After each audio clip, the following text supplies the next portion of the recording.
Clark the Shark, written by Bruce Hale, illustrated by Guy Francis, performed by Oliver Wyman. In all the wide blue seas, in all the wide blue world, the top school for fish was Theodore Roosterfish Elementary.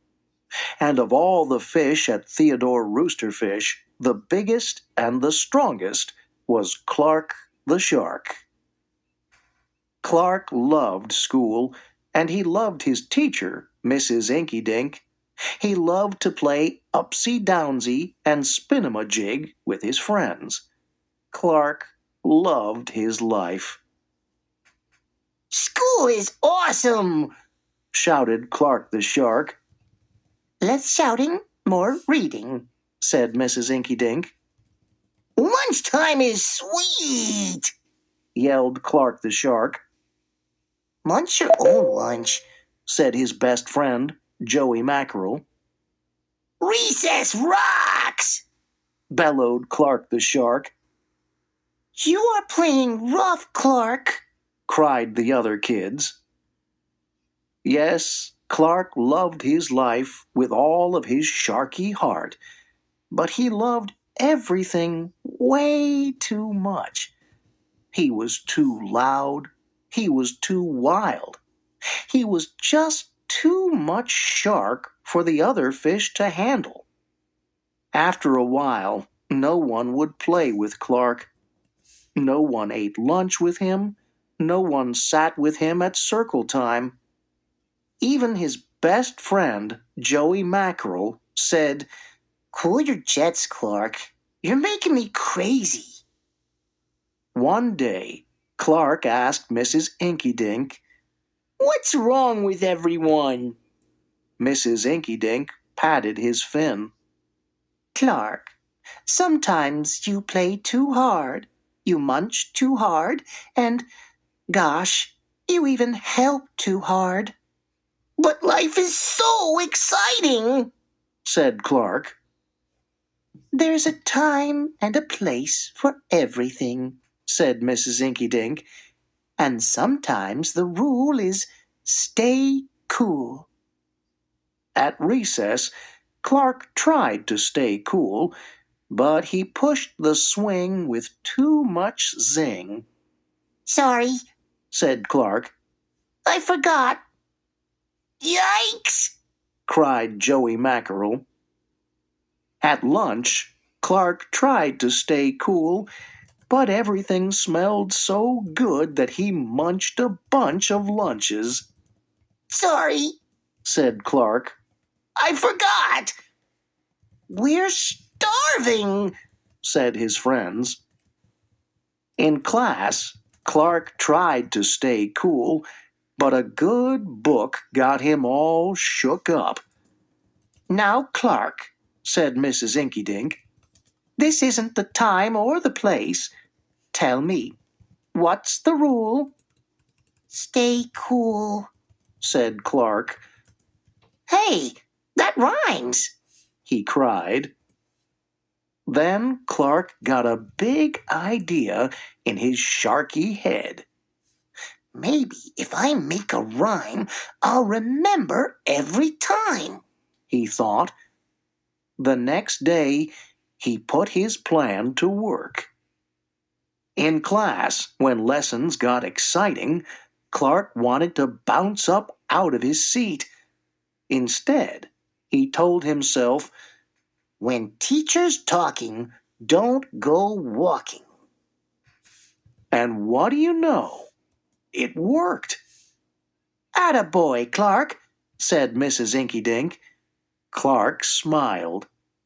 "Lessons are fun."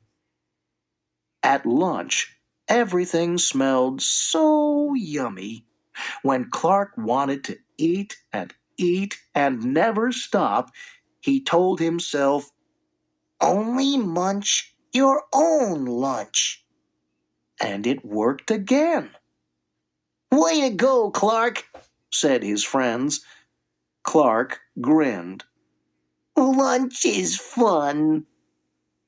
At playtime, Clark told himself. Easy does it. That's the way. Then my friends will let me play. And playtime was fun. Once more, Clark loved his life. But then a shadow fell across the playground, a ginormous shadow with tentacles galore. It's a new kid, and he looks scary, cried Joey Mackerel. Swim for your lives! The squid squashed the slide, and it snapped off the swings. Oops, my bad, said the new kid. Wait, said Clark. He just wants to play. Let's find a way. And he swam at the new kid with all his might. Clark played harder than he ever had before. Upsy-downsy and spin-em-a-jig. Why, he even made up a new game. Tail-wumpa-lumpus. Wow, that was fun, said the new kid breathlessly, and he settled down. If you want to come to school, you've got to stay cool, said Clark. That's right, Clark, said Mrs. Inkydink. And thanks for taking care of our new classmate, Sid the Squid. Hooray for Clark the Shark! Everyone cheered. That night, Clark's mother asked, "What did you learn at school, dear?" There's a time and a place for everything, Clark said. Sometimes you stay cool. But sometimes a shark's gotta do what a shark's gotta do. Clark the shark really wanted a pet. Please, Mom, please, he begged. Are you ready? asked his mother. It's a big responsibility. I'm already ready, said Clark. Clark and his mom looked at all the pets. Some were too boring. Some were too weird. Some were too shocking. But one pet was just right. She likes me, said Clark. Mom, can we take her home? Do you promise to walk her, feed her, and take care of her? asked Clark's mother. Yes, yes, and yes, said Clark.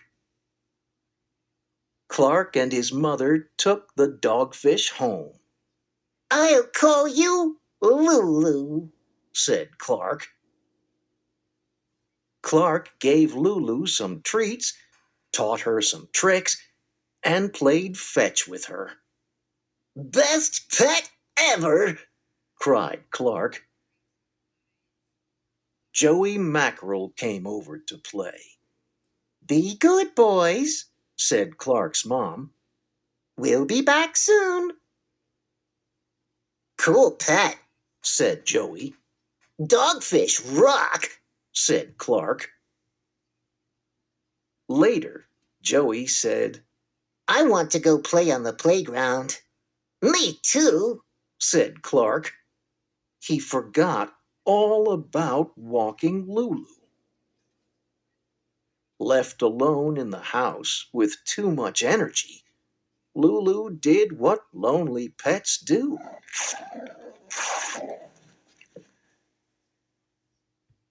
When Mom came home, she was upset. When Clark came home, his mother showed him the mess. Oh no, said Clark. Bad Lulu. It's not her fault, said his mom. That's what happens when you forget to walk your pet.